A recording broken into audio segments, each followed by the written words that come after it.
तद्भव में केवल एक दंत स्कार आएगा, क्योंकि सारे के सारे दंत स्कार में बोलते हैं। स है ना, आप लोग जैसे ये तीनों सकार है, इसको हम सामान्य कंडीशन में तीनों को स बोलते हैं, ठीक है। स यानी दंते दंते के दाह पर उच्चारण करते हैं, लेकिन ये तालव्य है, ये मूर्धन्य है, ये दंते है, तो सारे को हम स मान लेते हैं और दंते तरीके से उसका उच्चारण कर लेते हैं, ठीक है। ठीक है, इसका प्रयोग लगभग अपना तद्भव में मिलेगा, ठीक ठीक है ना। और इसके अलावा अपन लोगों ने देशज शब्द पढ़ा था।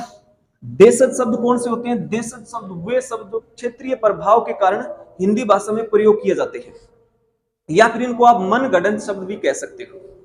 ये देशज हो जाएंगे। विदेशी शब्द कौन से होंगे? वे शब्द जो हिंदी और संस्कृत के अलावा किसी भाषा का हो और वो हिंदी में प्रयोग किया जा रहा है, वो क्या होगा? अपना विदेशी शब्द। इसके अलावा संकर शब्द होगा। संकर शब्द किसे कहेंगे? दो अलग अलग भाषा से मिलकर बना शब्द क्या कहलाएगा? संकर शब्द। यानी ये कुल 5 प्रकार थे। किसके आधार पर? उत्पत्ति के आधार पर। आगे वाला प्रकार हो जाएगा अपना किसके आधार पर? रचना के आधार पर। रचना कह सकते हो या फिर कह सकते हो बनावट के आधार पर। आधार पर कितने प्रकार किए थे आप लोगों ने? 3। बस आपको लिखना नहीं है और नई बातें करनी है। चलो चलते हैं। हाँ, जिसका बढ़िया से पढ़ा हुआ है वो आप कुछ और पढ़ सकते हो भाई, आपको छूट है, ठीक है ना। रचना या फिर बनावट के आधार पर कितने प्रकार है इसके? 3 प्रकार, ठीक है ना। कौन कौन से बनाए थे आप लोगों ने? एक तो बनाया था पहला आप लोगों ने रूढ़, रूढ़ शब्द, और दूसरा बनाया था आप लोगों ने यौगिक, और तीसरा बनाया था योगरूढ़, ठीक है ना। ये 3 प्रकार हो जाएंगे किसके आधार पर? अपने रचना के आधार पर, ठीक है ना। अब एक एक को उठाएंगे और जिक्र करते हुए चलेंगे। पहला शब्द है अपना रूढ़, रूढ़ शब्द, ठीक है ना। अब देखो रूढ़ कौन सा है? रूढ़ कौन से शब्द होते हैं? हम पढ़ते हैं संधि को। इससे पहले अपन लोगों ने संधि शब्द पढ़ा था, सॉरी संधि बिंदु पढ़ा था, या टॉपिक कह सकते हो, ठीक है ना। बहुत ही बढ़िया से पढ़ा था। और हमें क्या ध्यान में रखना है इसमें कि हर एक शब्द में संधि नहीं होती। कंप्लीट हर एक शब्द में संधि नहीं होती। जैसे कोई शब्द उठा लो, जैसे लिखा अपन लोगों ने, मैंने शब्द लिख लिया कुर्सी। अब इसमें भाई साहब कोई संधि नहीं है। शब्द लिख दिया मैंने क्या? तब। अब इसमें कोई संधि नहीं है। कुछ नए साथी होती है ना, नए विद्यार्थी होती है, वो ना इमा संधि है कि को नहीं है संधि। संधि का मतलब कि न्यार न्यार कर देना, आलियो न्यार न्यार कर दे, तय को अलग कर दिया और बै को अलग कर दिया। अब इसका अर्थ ही नहीं बैठेगा ना भाई, इसलिए हर एक शब्द में संधि नहीं होगी। अब देखो पहला शब्द कौन सा है? रूढ़ शब्द। रूढ़ किसे कहते हैं? रूढ़ उन शब्दों को कहते हैं जिसको तोड़ नहीं सकते, यानी जिनको खंड नहीं कर सकते, अलग अलग नहीं कर सकते। परिभाषा क्या लिखेंगे? पहले परिभाषा लिख देते हैं। वे शब्द जिनका खंड न किया जा सके, ठीक है ना। कहने का मतलब हो गया इसको क्या? इसे तोड़ नहीं सकते, इसे तोड़ नहीं सकते, ठीक है ना। ये शब्द जैसा है ना वैसा का वैसा ही रहेगा, जैसा है वैसा का वैसा रहेगा, इसको तोड़ नहीं सकते ना, ठीक है। क्यों? क्योंकि ये रूढ़ शब्द है। अब देखो शब्द की यदि संरचना है ना, यदि कोई शब्द को बनाएंगे या तो उसमें संधि होगी, ठीक है, या फिर क्या होगा उसमें? समास होगा, या फिर क्या होगा उसमें? उपसर्ग होगा, या फिर क्या होगा उसमें? प्रत्यय होगा, ठीक है ना। इन चारों कंडीशन से यदि कोई लग रही है तो वो अपना क्या हो जाएगा? रूढ़ शब्द नहीं होगा। यानी कोई नया शब्द बना रहे हो ना, इतनी प्रक्रिया के आधार पर बनेगा भाई। यदि इनमें से कोई एक ही शर्त नहीं लागू हो रही है तो वो रूढ़ शब्द कहलाएगा। कोई शर्त इनमें से नहीं लागू हो रही है, ठीक। जैसे एग्जांपल से समझो, जैसे अभी लिखा अपन लोगों ने एक शब्द क्या, तब। अब इस तब शब्द में न तो संधि है, न समास है, न उपसर्ग है, और न ही क्या है, प्रत्यय। ठीक है ना। तो इन चारों में से कोई इन पे कंडीशन नहीं लागू हो रही है, तो इसको हम क्या नहीं कर सकते, इसका खंड नहीं कर सकते, इसको तोड़ नहीं सकते। जैसा है ना वैसे का वैसा ही रहेगा। ठीक है ना। तब हो गया, आप हो गया, ठीक है ना। जैसे यदि और लिखें, क्यों हो गया, ये शब्द सारे के सारे क्या है, रूढ़ शब्द है। क्या है, रूढ़ शब्द है, इनको तोड़ नहीं सकते। कहने का मतलब ये हो गया कि इन शब्दों में न संधि होगी, न समास होगा, न उपसर्ग होगा, और न ही प्रत्यय होगा। कौन से शब्दों में, रूढ़ शब्दों। ठीक है ना। तो आगे वाली बात हम लिखेंगे क्या, इन शब्दों में संधि, समास, ठीक, उपसर्ग, प्रत्यय, उपसर्ग और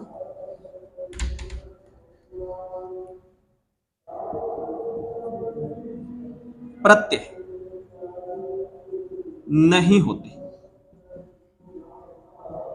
ठीक है ना। ये आगे वाली बात हो जाएगी। संधि, समास, उपसर्ग, प्रत्यय कुछ नहीं होगा। कौन से शब्दों में, रूढ़ शब्दों में। ठीक है ना। समझ में आई इतनी कहानी। अब आपको क्या ध्यान में रखना है कि संधि अपन लोगों ने टॉपिक पढ़ रखा है। अब इसके लिए पहली बात, ये सरप्राइज टेस्ट के लिए तैयार रहना भैया, कभी भी आपका टेस्ट हो सकता है कंप्लीट। और हर एक शब्द में संधि नहीं होगी। क्यों नहीं होगी, क्योंकि वो रूढ़ शब्द हो सकता है।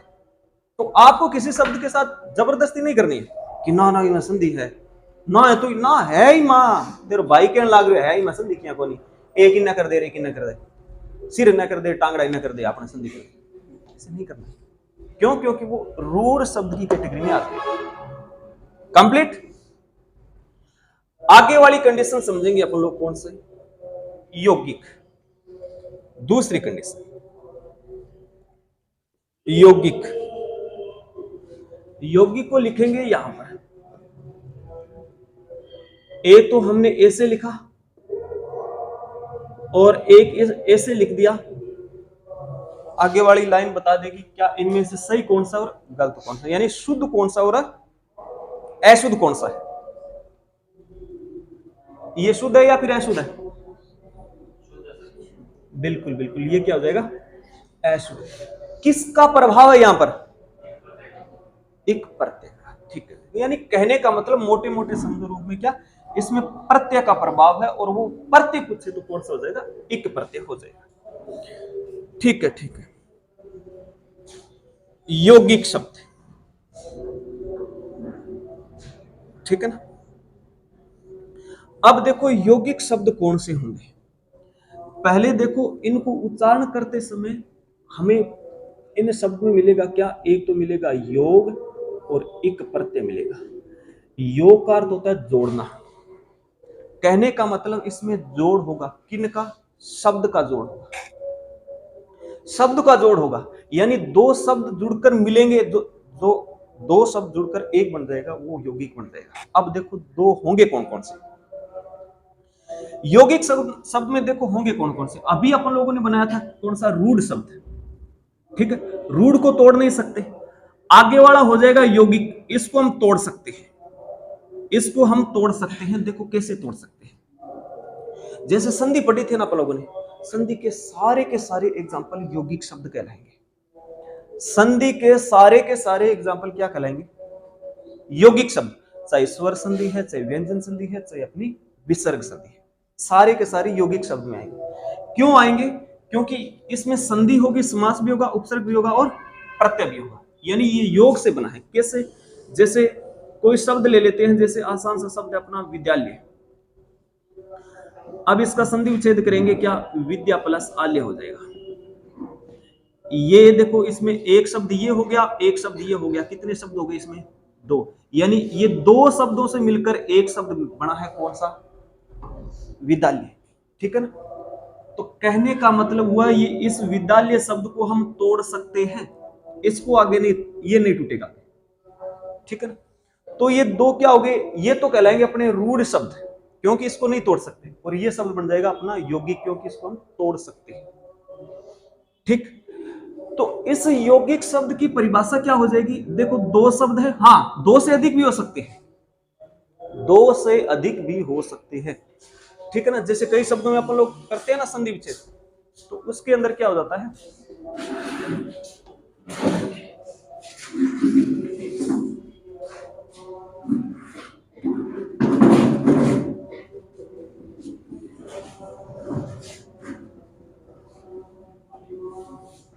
है ना, तीन टुकड़े हो गए ना, तो तीनों के तीनों ये रूढ़ शब्द है, ये तीन रूढ़ शब्दों से मिलकर बना है एक शब्द, और ये दो रूढ़ शब्दों से मिलकर बना है एक शब्द।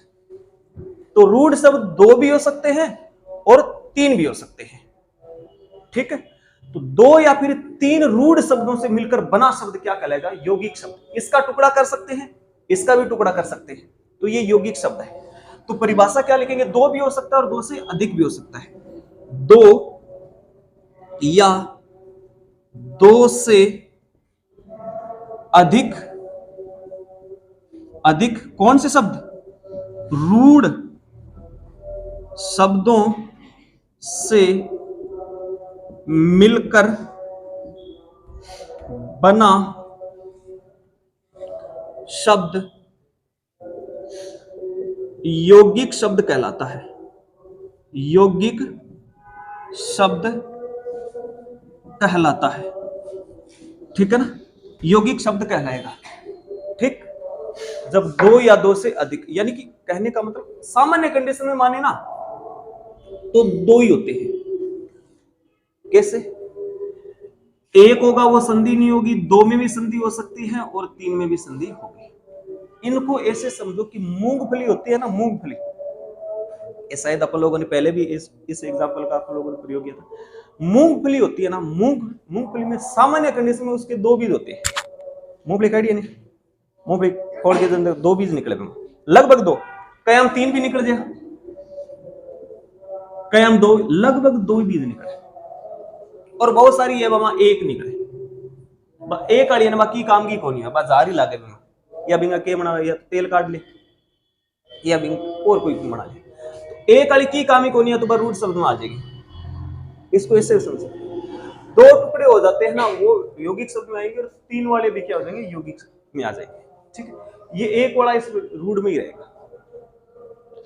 ठीक, ये हो जाएगा यौगिक शब्द की क्या हो जाएगी परिभाषा, क्या दो या दो से अधिक रूढ़ शब्दों से मिलकर बना शब्द क्या हो जाएगा अपना यौगिक शब्द। अब देखो इस यौगिक में क्या होगी, संधि भी हो सकती है, समास भी हो सकता है, उपसर्ग भी हो सकता है, और प्रत्यय भी हो सकता है। किसमें, इस यौगिक शब्द में, ठीक है ना। तो इसमें देखो क्या क्या होगा, इन शब्दों में संधि,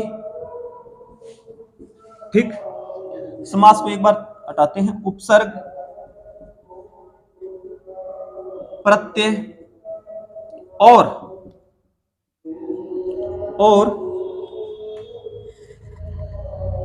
बहुव्रीहि समास के अलावा, ठीक है ना, सभी समास। ये थोड़ा सा आप लोग ध्यान रखना, सभी समास में एक समास हमें हटाना है, कौन सा, बहुव्रीहि समास। क्या इसमें यौगिक नहीं होगा, बिल्कुल होगा, यौगिक होगा, लेकिन इस बहुव्रीहि समास की कहानी थोड़ी सी अलग है, इसलिए इस बहुव्रीहि समास को इस योगरूढ़ की कैटेगरी में डाल दिया जाता है। बाकी सारे के सारे होंगे इसमें, बाकी देखो इसमें संधि भी होगी, उपसर्ग, प्रत्यय और यानी बहुव्रीहि समास, यानी कुल अपन लोग समास के 6 प्रकार पढ़ते हैं। ठीक है, इनमें से एक चला जाएगा, शेष 5 प्रकार रह जाते हैं ना, वो अपना यौगिक शब्द के अंदर ही आएगा। ठीक है ना, संधि होगी इसमें, समास होगा, उपसर्ग होगा और प्रत्यय भी होगा। कंप्लीट। जैसे शब्द लिखा था आप लोगों ने, और लिख लो क्या, जैसे अभ्यारण्य, ठीक है ना, जैसे प्रत्यक्ष, ठीक है ना, जैसे यौगिक शब्द है ना, ये भी अपना क्या है, यौगिक ही है, यौगिक। इसको तोड़ सकते हैं, इसको तोड़ सकते हैं, इसको तोड़ सकते हैं, यानी जिसको तोड़ सकते हैं ना वो इसमें ही आएंगे। ठीक, ये कहानी रहेगी अपनी किसकी, रूढ़ की और यौगिक शब्द की। दोबारा देखो क्या क्या पढ़ा है अपन लोगों ने। सबसे पहले अपन लोगों ने बनाया है बनावट या फिर संरचना के आधार पर कितने प्रकार इसके, तीन, रूढ़, यौगिक और योग रूढ़। रूढ़ शब्द वे शब्द होंगे जिसको हम तोड़ नहीं सकते, जैसा है ना वैसा का वैसा ही रहेगा, कंप्लीट। और इनमें क्या होगा, संधि समास के, संधि समास करते हैं, इन चारों में से कोई कंडीशन नहीं लगेगी। आगे वाला है यौगिक शब्द। यौगिक शब्द कौन सा होगा, हाँ, यानी दो या दो से अधिक, सामान्य कंडीशन में दो ही रूढ़ मिलेंगे आपको। फिर भी कई एग्जांपल ऐसे मिलेंगे, जैसे ये देखो तीन भी है इसमें, तो तीन भी हो सकते हैं। दो या दो से अधिक रूढ़ शब्दों से मिलकर बना शब्द क्या करेगा, यौगिक। इसमें संधि होगी, समास होगा, उपसर्ग होगा और प्रत्यय होगा। समास का एक प्रकार नहीं होगा, कौन सा नहीं होगा, बहुब्रीहि समास। ये शेष रह गया और एक ये प्रकार शेष रह गया, इनका जिक्र करेंगे आगे। यहां तक किसी को कोई दिक्कत नहीं है तो नोट करो कौन कौन सी कहानी, मैं इसको हटा देता हूं।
चले,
चले,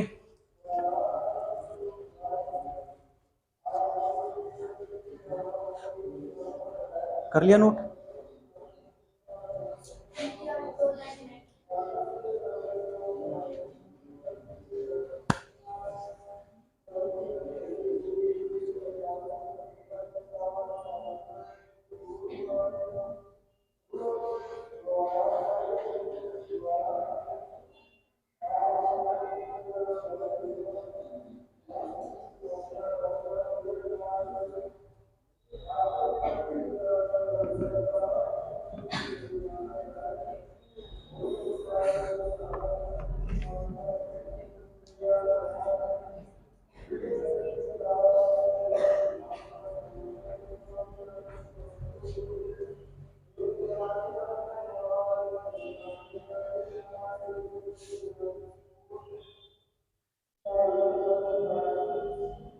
चले, चले क्या?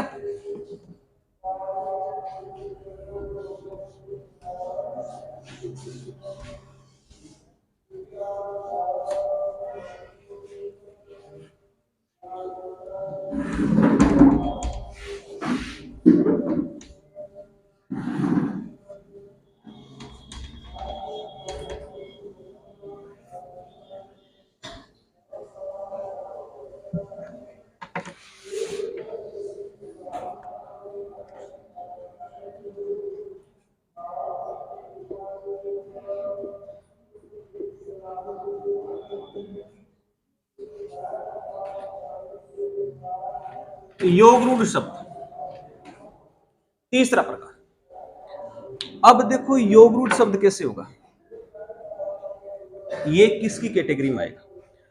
रूढ़ शब्द का टुकड़ा नहीं कर सकते, ठीक, यौगिक शब्द का टुकड़ा कर सकते हैं, तो फिर ये योग रूढ़ कौन सी कैटेगरी में आ जाएगा? देखो ये होता तो यौगिक शब्द की तरह ही है, यौगिक शब्द की तरह ही होता है ये, ठीक है, लेकिन इसको अलग करती है यौगिक शब्द से वो बात है, इसका अर्थ है ना वो सांकेतिक रहेगा। सांकेतिक अर्थ कैसे? यानी अन्य अर्थ रहेगा,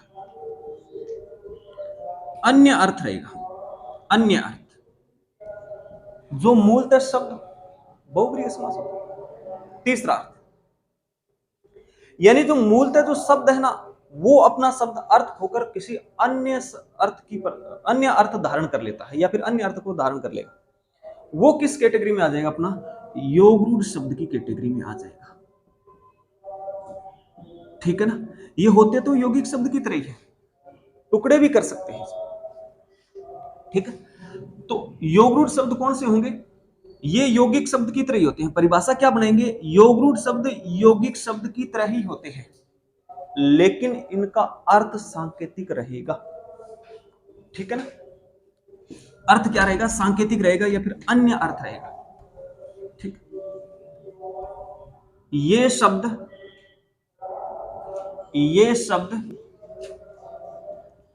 यौगिक शब्द की तरह ही होते हैं, ठीक है।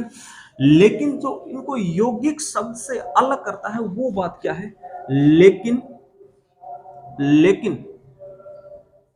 इनका अर्थ सांकेतिक होगा, सांकेतिक होगा,